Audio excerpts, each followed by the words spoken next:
डेरा जिस तरह आप चला रहे हैं, पहले वो हमारे साथ डिस्कस करें, जिसको आप बैठक कहते हैं। बाकायदा आप जो है ना उसी तरह से बैठते हैं अपने उस ऑफिस में जिसको हम डेरा कहते हैं।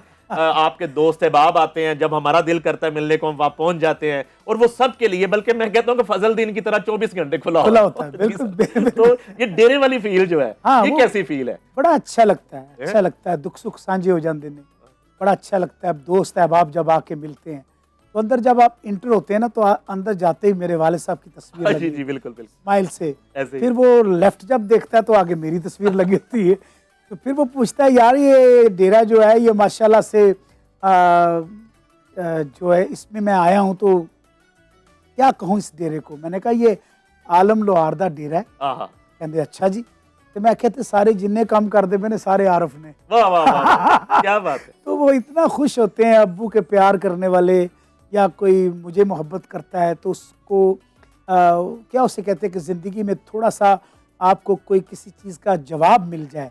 देखिए इंसान की कोशिश होती है कि वो रंग नस्ल और ये जो चीज़ें होती हैं इनके अपनी अपनी पथास, अपनी अपनी क्या कहते हैं खुशबू होती है। तो खुशबू नस्लों में होती है। मेरे वालिद साहब सारी ज़िंदगी उन्होंने मस्कीन लोहारा गुछिया कहंदा जी इतनी मोहब्बत से कहते थे। आज तक लोगों के दिलों में उसी तरह मोहब्बत उनकी कायम व दायम है। तो ये है मोहब्बत का एक, मैं समझता हूँ कि एक कोशिश करते हैं कि वो डेरा जो है उसे अल्लाह ताला सलामत रखे। सर जिस तरह आपने एक दिन भी उस डेरे का जो है किचन चूल्हा, उसकी आंच जो है वो हल्की नहीं होने दी, खाने पक रहे हैं, जो कॉफ़ियाँ बन रही हैं, चाय बन रही हैं, ये आपको तो हम देख रहे हैं, लेकिन डेरा आलम लोहार जो है ये कब से चल रहा था? ये मेरे बचपन से लेके मैं जब बच्चा सा था, जब भी मैं अपने अब्बा को देखता था कि मेरे वालिद साहब किस तरह इस चीज़ को लोगों के साथ मिलते हैं, प्यार करते हैं। मेरे दादा अबू बैठे होते थे, मेरे घर के मेरे भाई सारे बहन भाई इकट्ठे होते थे कि हवेली के अंदर, तो वहाँ पे एक डेरा बनाया होता था साइड पे, वहाँ पे लोग बैठे होते थे, शाम को इकट्ठे होते थे और खाना और चाय पानी जो भी सारा दिन, वो बड़ा अच्छा लगता था मुझे। वही चीज़ मैंने कोशिश की कि मैं अपने लाहौर में जब आया तो मैंने यहाँ पे वो कोशिश की कि इसको जारी सारी रखूँ, और लोग जो प्यार करने वाले वो जब आते हैं तो उनको ऐसे लगता है कि हम वाकई, मुझे लग रहा है मैं आरिफ को भी मिल रहा हूँ और मैं आलम को भी मिल रहा हूँ। अपनी ऑब्जर्वेशन आपसे शेयर करूँ आपके डेरे की, इजाज़त है? जी बिस्मिल्लाह।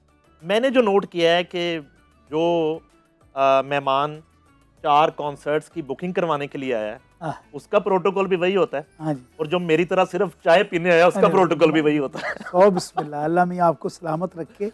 आप क्योंकि प्रोटोकॉल जो होता है वो हर इंसान के लिए है, वो मोहब्बत का है, वो आपकी मोहब्बत का है। जो मैं कोशिश क्या करूँगा कि कहते ने इंसान तो कुछ कर ही नहीं सकता, मेरा रब है, वो अगर किसी की खिदमत वास्ते कोई बंदा पेश होंदा तो ये भी मेरे मालिक दा करना, ये भी उसकी ड्यूटी होंगी।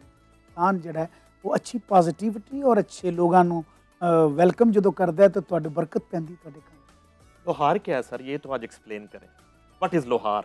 हाँ, लोहार काम करने वाला, और एक बात है कि लोहार लोहे से निस्बत वाली बात है कि लोहा जो है उससे तलवार बनती है और कोई हथियार बन जाता है, लेकिन वाहिद ये लोहा है जो पिघल के एक चिमटे की शक्ल इख्तियार करता है और सदियों पुराना होता है। तो फिर उसके बाद एक फनकार पैदा होता है तो उसके हाथ में आता है, उसकी पहचान बन जाता है। मैं कहा करता हूँ कि कुछ लोग होते हैं कुछ चीज़ों के लिए पैदा होते हैं, कुछ चीज़ें जो होती हैं वो कुछ लोगों के लिए पैदा होती हैं।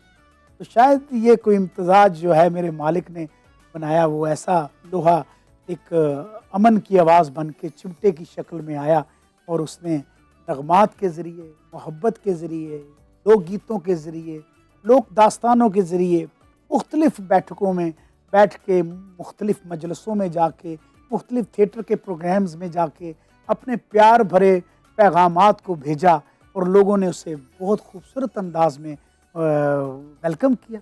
तो मैं समझता हूँ कि ये एक आलम लोहार, कहते कि जब ये चिमटा बना तो फिर एक आलम लोहार तख्लीक हुआ, आलम लोहार आया तो बिचों एक आरफ लोहार पैदा हो गया। फिर वो कहते होंगे सन मेरा हथ फड़ के कि मैं दुनिया ते रवां ना रवां ते मेरियां यादां जड़ियां मेरे पुत्र च तुहानूं नज़र आउणगियां। ये बड़ी बात होती है, कोई अल्लाह ताला की करब नवाजी होती है, जहाँ इंसान की सोच ख़त्म होती है, नहीं भाई, वहाँ से अल्लाह ताला की कुदरत शुरू होती है, क्या उसकी कहने मेहरबानी। क्या कहने, दो सुनार की एक लोहार की, ये भी जरा आज एक्सप्लेन करें। है कि? निस्बतन बात है और कोई बात नहीं। बात है कि एक चीज़ है कि 100 ਵਾਰੀ ਤੁਸੀਂ ਉਹ ਮਾਰਦੇ ਹੋ, ਚੋਟ ਮਾਰਦੇ ਹੋ, ਉਹ ਸੋਨੇ ਤੇ ਲੱਗ ਰਹੀ ਹੁੰਦੀ। ਇੱਕ ਲੋਹਾਰ ਦੀ ਉਹ ਟੋਟਲ ਹੀ ਹੋ ਜਾਂਦਾ ਹੈ ਕਿ ਬਈ ਟੋਟਲ ਹੋ ਗਿਆ, ਵੀ ਮੁਕੰਮਲ ਹੋ ਗਈ ਗੱਲ।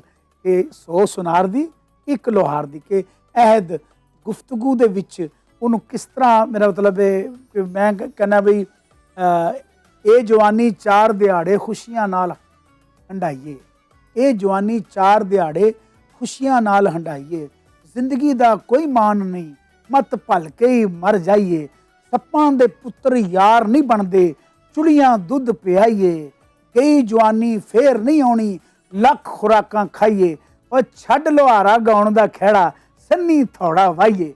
तो आके इत्थे आके लोहार की सट जी वो आके एक अख्ताम करती कि एक मैसेज भी चला गया लोगों में, और वो सट भी जी है ना, वो एक नसीहत भी दे गई।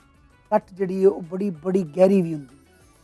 सट्टां दे विच हुंदा कि कोई ऐसी चोट भी होती है, कोई ऐसी चोट भी होती है जो दिल को लग जाए, वो सारी ज़िंदगी आपकी डायरेक्शन चेंज हो जाती है।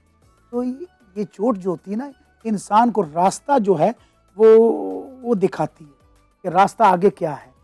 तो आप जब तक सट नहीं बंदा खांदा ना अपनी ज़िंदगी च, वो संभलदा नहीं। मैं समझना इस सट्टां खा खा के इंसान उठदा बहंदा डिगदा जदों जवान हुंदा है, तो फिर जाके उन्होंने एक ऐसी जगह मिलती है जिथे दुनिया कहती है तो भाई क्या बात है, इन्नियां सट्टां खा के भी तू हारिया नहीं, तेनों रब ने वाकई इस मकसद वास्ते पैदा किया। लोहार भी हो गया, आरिफ लोहार भी हो गया, लाला आरिफ लोहार क्या है? ये लाला जो है, लाला ये इसको जरा थोड़ा सा हमें आज एक्सप्लेन करें कि लाला आपके हिस्से में आया। ठीक है, बड़े बड़े लेजेंड्स आपकी तरह के हैं, किसी के साथ उस्ताद लग गया, किसी के साथ खान लग गया, किसी, लेकिन लाला जो है ये बड़ी अपनायत है इसमें, वर्ड लाला में। ये पहली दफा किसने कहा लाला आपको? मेरे वालिद साहब ने मुझे कहा था। अच्छा, क्योंकि मुझे आरफी कहते थे सारे प्यार नाल, छोटा जिहा हुंदा सा, ठीक है। ਤੇ ਕਹਿਣਾ ਇਹ ਤੁਹਾਡਾ ਛੋਟਾ ਲਾਲਾ ਹੈ, ਜਿਵੇਂ ਸਾਨੂੰ ਸਾਡੇ ਨਾ ਦੇਸੀ ਮਾਹੌਲ ਦੇ ਵਿੱਚ ਲਾਲੇ ਨੂੰ ਇਤਰਾਮ ਨਾਲ ਵੱਡੇ ਨੂੰ ਲਾਲਾ ਕਹਿੰਦੇ ਨੇ। ਐਵੇਂ ਜਿਵੇਂ ਮੇਰੇ ਬੇਸ਼ੁਮਾਰ ਐਸੀਆਂ ਸੈਲੀਬ੍ਰਿਟੀ ਨੇ ਜਿਨ੍ਹਾਂ ਨੂੰ ਲਾਲਾ ਜੀ ਕਿਹਾ ਜਾਂਦਾ। ਲੇਕਿਨ ਵੱਡੇ ਨੂੰ ਕਹਿੰਦੇ ਨੇ ਨਾ, ਵੱਡੇ ਨੂੰ ਜੀ। ਤੇ ਆਲਮ ਸਾਹਿਬ ਨੇ ਤਾਂ ਛੋਟੇ ਨੂੰ ਲਾਲਾ ਕਹਿਤਾ। ਉਹਦੀ ਵਜ੍ਹਾ ਕਿ ਤੁਹਾਨੂੰ ਮੁਕਾਮ ਰੱਬ ਜਦੋਂ ਦਿੰਦਾ ਨਾ, ਤਾਂ ਬਾਪ ਜਿਹੜਾ ਉਹਦੀ ਕੋਸ਼ਿਸ਼ ਹੁੰਦੀ ਕਿ ਮੇਰੇ ਪੁੱਤਰ ਨੂੰ ਉਸੇ ਨਾਮ ਤੋਂ ਨਵਾਜ਼ਿਆ ਜਾਏ ਜਿਸ ਤਰ੍ਹਾਂ ਮੈਨੂੰ सारी ज़िंदगी लोगों ने प्यार नाल तकिया। तो शायद उसमें मेरे वालिद साहब की ये भी थी कि मैं बच्चा सा था तो वो कहते थे ना छोटा लाला क्या करो, तो मैंने बड़ा प्यारा लगता है जो जाता है तो आंदा है तो ये भी तुहाडा छोटा लाला है। वहाँ से फिर नाम ऐसा पड़ गया लाला आरिफ लोहार। तो ये बड़ी बड़ी सेलिब्रिटीज़ जो हैं हमारे मुल्क की, उनके नाम के साथ ये नाम ऐसे आया है। अच्छा, आपके लिए जो ना मेरा थोड़ा सा एक कह लें डिस्क्रेडिट कि मैं एक जर्नलिस्ट भी हूँ। इस कुर्सी पे तो मुझे नईमुल हसन साहब ने बिठा दिया आपका इंटरव्यू करने के लिए, लेकिन मेरा काम ऑब्जर्वेशन का है, इंफॉर्मेशन का है। तो मैं आपको जो सन ऑफ पाकिस्तान कहता हूँ, ये मेरी ऑब्जर्वेशन है, ये मेरी रिपोर्टिंग है आपके मुतालिक। अब मैं ना बड़े एक दिल की बात आज आपसे करना चाहता हूँ, वो ये है कि आपकी तरह बड़े लोगों को यहाँ पे इज़्ज़त मिली और बिल्कुल उन्होंने निजी महफ़िलों में कहा कि यार पाकिस्तान जो है वो अब रहने की जगह नहीं है। तो कोई अमेरिका इमिग्रेशन की तैयारी कर रहा है, कोई यूके जाना चाह रहा है, कोई यूरोप जाना चाह रहा है, कोई दुबई सेटल होना चाह रहा है, और अगर कोई फौरी तौर पे अपने अहलो अयाल समेत पाकिस्तान से मूव नहीं करना चाह रहा, तो कम अज़ कम उसने बाहर अपने बिजनेस सेट करने शुरू कर दिए, अपनी बाहर इन्वेस्टमेंट करनी शुरू कर दी। आपको मैंने देखा कि जब आपके सामने ये बात भी की तो मैंने आपको बाज़ औक़ात जो है ना वो एक गुस्से में भी देखा और जलाल में भी देखा, और आप इस मिट्टी के साथ उसी तरह से जुड़े हुए हैं जिस तरह आलम लोहार साहब जुड़े रहे, और जिस तरह आपकी लेगेसी जो है आपके मुंह से मैंने ये बात कभी नहीं सुनी। तो इस पे कुछ अपनी फीलिंग हमारे साथ शेयर करिए। ये सब अपनी अपनी जगह पे उनकी ज़िंदगी का अपना अपना मकसद है, वो राइट हैं, उनकी अपनी ज़िंदगी है। जैसे भी कोई कुछ, मैं समझता हूँ कि हर इंसान की अपनी एक क्या उसे कहते हैं कि उसको मैं अपने ज़रिए से अगर मैं बताऊँ तो मैं पैदा ही इस मिट्टी के लिए हुआ।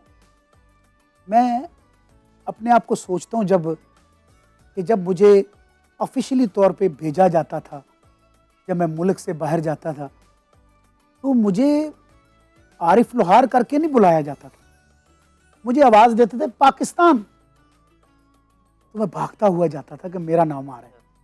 तो वहाँ पे 35-40 मुल्क होते थे।